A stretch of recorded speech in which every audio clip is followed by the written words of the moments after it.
बिस्मिल्लाहिर्रहमानिर्रहीम।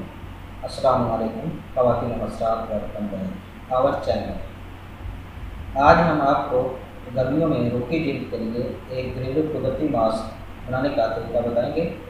अगर आपने अभी तक हमारा चैनल सब्सक्राइब नहीं किया तो अभी हमारे चैनल को सब्सक्राइब करें ताकि हमारे चैनल की हर नई वीडियो आप तक पहुँचती रहे। वीडियो अच्छी लगे तो लाइक और शेयर ज़रूर करें।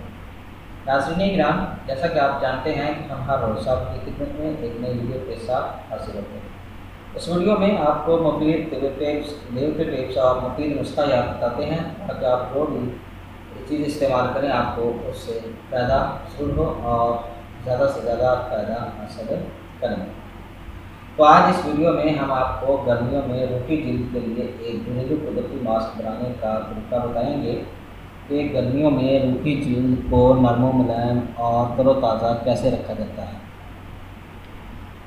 तो हमारे जिस्म का जो एक ज़र्रा है उस खुराक से बनता है जो हम किसी भी वक्त इस्तेमाल करते हैं।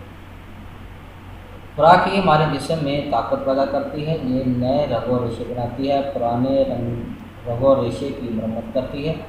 इसलिए हमें ग़िज़ा के मामले में ख़ास मुहतात रवैया इख्तियार करने की ज़रूरत है। तो इस किस्म की खुराक हमारे लिए फ़ायदा या नुकसान का बाइस बन सकती है, ये तो हमको मालूम नहीं है। तो बाज़ ख़वातीन रंगत को गोरा करने के लिए मुख्तलिफ़ करीने इस्तेमाल करती हैं। तो उनके लिए एक बात अर्ज़ करें कि सांवली जो रंगत होती है उसको गोरा नहीं किया जा सकता। हालांकि सांवली रंगत है वो बहुत कशिश वाली होती है जिससे गोरी लड़कियां महरूम होती हैं।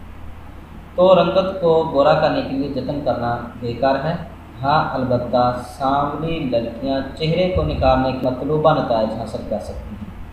तो उन्हीं में से सांवले रंग में से अगर किसी की जिल्द जो है वो रूखी हो या उस नरम मुलायम ना हो तो उसके लिए आज हम आपको एक ज़बरदस्त घरेलू मास्क बनाने का तरीका बताएंगे कि जिसकी वजह से आप गर्मियों में भी अपनी जिल्द का रूखापन ख़त्म कर सकते हैं और अपनी जिल्द को नरम मुलायम तरोताज़ा शताब बना सकती हैं। तो इस नुस्खा के जो अज्जा हैं वो ये हैं: शहद 2 खाने के चम्मच, मैदा 2 खाने के चम्मच, अर्के गुलाब 2 खाने के चम्मच, नींबू 2 अदद। इन दोनों नींबू का रस निकाल लें। इसका बनाने का और इस्तेमाल करने का तरीका यह है कि रूखी जिल्द के लिए शहद, मैदा, अर्के गुलाब और नींबू को हम वज़न मिलाकर पेस्ट बना लें और इसको चेहरे और गर्दन पर मल लें। 15 मिनट तक लगा रहने दें। जब ये सूख जाए तो इसे पोंछ कर साफ कर लें और ठंडे पानी से चेहरे को धो लें। 40 ही दिनों में आपके चेहरे का रूखापन दूर हो जाएगा और चेहरे पर ताजगी सी महसूस होगी। तो ये एक ऐसा मास्क है कि जिससे आपका रूखापन जो है वो हमेशा के लिए ख़त्म हो जाएगा और आपके चेहरे पर ताजगी जो है हमेशा के लिए बरकरार रहेगी। और इसके साथ साथ अपनी खुराक पर भी तवज्जो दें कि आप क्या कौन सी खुराक खाते हैं और कौन सी खुराक नहीं खाते। तो अगर इसमें से आपको किसी चीज़ की समझ ना आई हो तो कमेंट ज़रूर करें, इंशाल्लाह आपको ज़रूर जवाब देंगे। उम्मीद है कि आपको हमारी ये वीडियो पसंद आई होगी। हमारी इस वीडियो को देखने का शुक्रिया। हमारे चैनल को लाइक और सब्सक्राइब ज़रूर करें। अल्लाह हाफ़िज़।